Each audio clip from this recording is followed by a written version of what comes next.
आयोजित की गई है और यहाँ पर जो प्रेस वार्ता है उसके बारे में थोड़ा सा चर्चा। देखिए, प्रेस वार्ता जो है मुख्य रूप से दो मुद्दों पर थी, जिसमें मनरेगा को लेकर थी कि मनरेगा को बदलकर और जो है दूसरी योजना लाई गई है, उसका नाम भी बदला गया, उसकी जो है अंदर की नीतियाँ भी बदली गई हैं। और दूसरा जो मामला था वो नेशनल हेराल्ड को लेकर था कि जिस पर जो है सरकार पिछले 2014 से जो है गांधी परिवार को हैरेस करने काम कर रही है और ईडी और सीबीआई को टूल बनाकर जो जिस प्रकार से कांग्रेस को बदनाम करने का काम किया गया, गांधी परिवार को बदनाम करने का काम किया गया, राहुल जी को जो है 50 घंटे बैठाया गया, उनसे पूछताछ की गई। सोनिया जी इतनी बीमार होने के बावजूद हमारे राष्ट्रीय नेता हैं, उनको जो है पूछताछ के लिए 9-9 घंटे बैठाया गया। उस चीज़ का जवाब हमको चाहिए कि जब पूरी तरह से इस केस को जो है कोर्ट ने बिल्कुल खारिज कर दिया, तो इस चीज़ का क्या भुगतान है कि आप केवल एक बदले की भावना से एक राजनीतिक परिवार को जिन्होंने देश के लिए गोलियां खाई, जिनके जो है बम से चिथड़े उड़ गए, ऐसे राजीव गांधी जी और ऐसी इंदिरा गांधी जी, उसके परिवार को आप जो है एक्सटॉर्शन के मामले में फंसाते हैं, उसके ऊपर जो है मनी लॉन्ड्रिंग का इल्ज़ाम लगाते हैं, उन पर जो है उनको 50-50 घंटे आप बैठाकर पूछताछ करते हैं और फिर नतीजे में कुछ निकलता नहीं।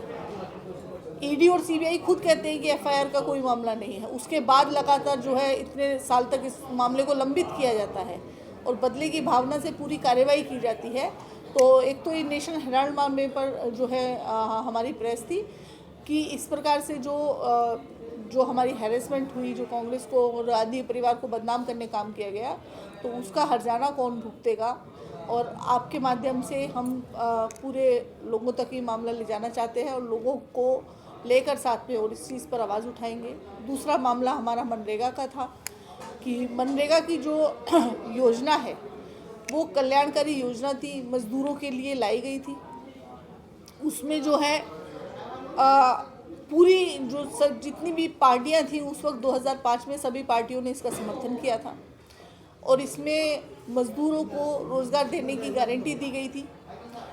जिसमें 100 दिन साल में 100 दिन गारंटी देने का काम था। उसमें जो है 26% जो है गरीबी रेखा जो है उसमें सुधार आया था।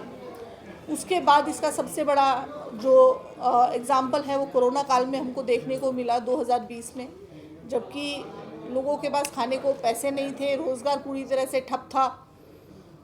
लोग जो है रोटी रोटी को तरस रहे थे। उस वक्त ये योजना काम आई। सरकार ने जो है लोगों को 12 करोड़ मज़दूरों को जो है रोज़गार मिला, रोज़ी रोटी उनका घर चला और वो परिवार बचे। तो उसका ये फ़ायदा हुआ और इस सरकार जो है इसका नाम बदल कर और पूरी तरह से इसकी जो नीतियाँ थी उनको बदल कर इसको पूरी तरह से बदल दिया गया है, जो कि पूरी तरह से लगता है कि मज़दूरों के खिलाफ काम किया जा रहा है, क्योंकि इसको चोर रास्ते से लाया गया। 15 दिन का सेशन था, केवल 2 दिन पहले जो है इस योजना को विधेयक को लाया गया और पास करवाया गया, जिसमें चर्चा का भी समय नहीं दिया गया, ना सांसद चर्चा कर पाए, ना स्थायी समिति के पास इसको भेजा गया, ना ही जिन मज़दूरों के लिए ये जो है योजना लेकर आए उन मज़दूरों को पता चला कि उनके लिए कोई कल्याणकारी योजना लाई जा रही है। अगर इतनी अच्छी योजना थी तो मज़दूरों तक को तो बता देते कि उनके लिए कल्याणकारी योजना लाई जा रही है, ताकि वो कम से कम इस बात पे जश्न मना लेते, आपकी तारीफ़ कर लेते, आपकी जय जयकार कर लेते। कहीं ना कहीं इसमें कुछ गड़बड़ है, कहीं ना कहीं ये मज़दूरों के खिलाफ है, इसलिए इसको जो है इस तरह से छुपा कर, इस तरह से चोर रास्ते से लाया गया ताकि ये मज़दूरों तक भी ना बात पहुँचे और चोरी छिपे पास किया गया। इसमें सरकार की मंशा साफ जाहिर होती है कि ये बिल्कुल भी इस देश के हक में नहीं। जैसे भाजपा वालों को कहना है कि ये जो नरेगा चला था उसमें भ्रष्टाचार बहुत हो रहा था, तो क्या नाम चेंज करने से भ्रष्टाचार खत्म हो जाएगा? हम भी यही कहना चाहते हैं कि क्या केवल नाम चेंज करने से आप किसी संस्था को, किसी कल्याणकारी योजना को क्या पूरी तरह से चेंज कर सकते हो? जब ये 2014 में आए तभी से इन्होंने मनरेगा को बदनाम करने की साजिश जो है वो शुरू कर दी थी। बार बार इन्होंने कहा कि मनरेगा तो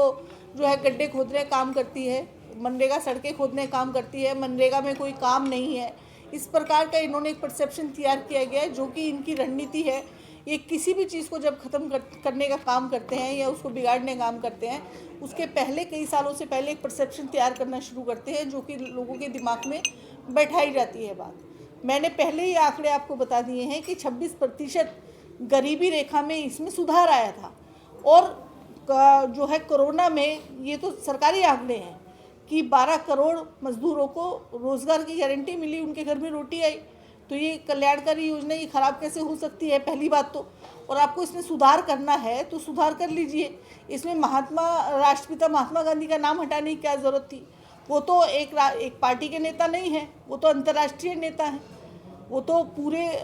मजदूरों के, किसानों के, वंचितों के, पिछड़ों के, सबके नेता हैं। उनका नाम हटाना और उसके बाद ये कहना कि इसमें बहुत बड़ा सुधार है, उसके बाद ये अगर इतना ही बुरा था तो फिर संसद में चिल्ला चिल्ला के क्यों बोल रहे थे कि हमारी आत्मा में गांधी है, हमारे दिल में गांधी है, हमारे यहाँ गांधी है, वहाँ गांधी है, क्यों बोल रहे थे फिर? सबसे अभी जलनशील मुद्दा चल रहा है राजस्थान को लेकर, जो अरावली का, उसे लेकर क्या कहना चाहेंगे? आपने हाल ही में अभी इंटरव्यू में भी कहा था कि आप दिल्ली से आए, जिस तरह से दिल्ली में प्रदूषित है, तो अरावली में जिस तरह से 100 मीटर के दायरे के नीचे के पहाड़ को सबको उन्होंने अरावली से वंचित कर दिया है, तो क्या इसका इफेक्ट पड़ेगा और कांग्रेस पे क्या कहना चाहते हैं?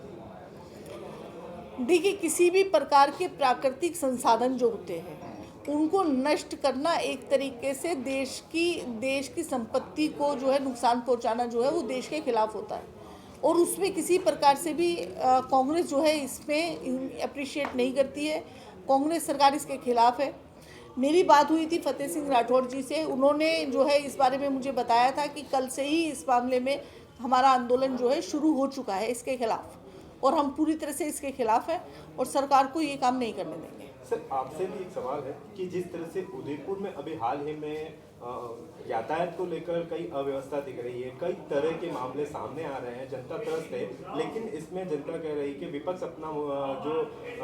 अपना पूरी तरह से सामने नहीं आ रहा, विपक्ष अपना मुद्दा बुला नहीं पा रहा है, तो इसे लेकर क्या कहना चाहिए? नहीं, विपक्ष तो समय समय पर जनता के जितने भी जो सरकार द्वारा जो कार्य नहीं हो रहे हैं, चाहे स्मार्ट सिटी रोड, यातायात में ज़रूर आज उदयपुर शहर में मतलब प्रशासन की नाकामी रही है, हमारे शहर विधायक जी की नाकामी रही है, क्योंकि यातायात में उदयपुर शहर पूरी तरह विफल है। आज किसी को हॉस्पिटल जाना है तो कम से कम 1 घंटे पहले जाना पड़ेगा, क्योंकि कभी भी जाम लग सकता है। ये प्रशासन की नाकामी है। सर, टूरिस्ट का बूम सीजन आ गया, 25 से 2 तक, तो अब आएगा, तो एक्स्ट्रा पुलिस सीजन आपको ट्रैफिक वाले डिप्यूट करने चाहिए चौराहा पर, ताकि क्योंकि मैक्सिमम ट्रैफिक आपका शाम को 6 से 8 तक रहता है, तो उसको फोकस करने की जरूरत है। कल ही पुलिस चौकी खुली है, उद्घाटन हुआ, वो खुल के, लेकिन इम्प्लीमेंटेशन बहुत लेट हुआ ना उसका। उद्घाटन हुआ, वापस घूम के आए, एक घंटे बाद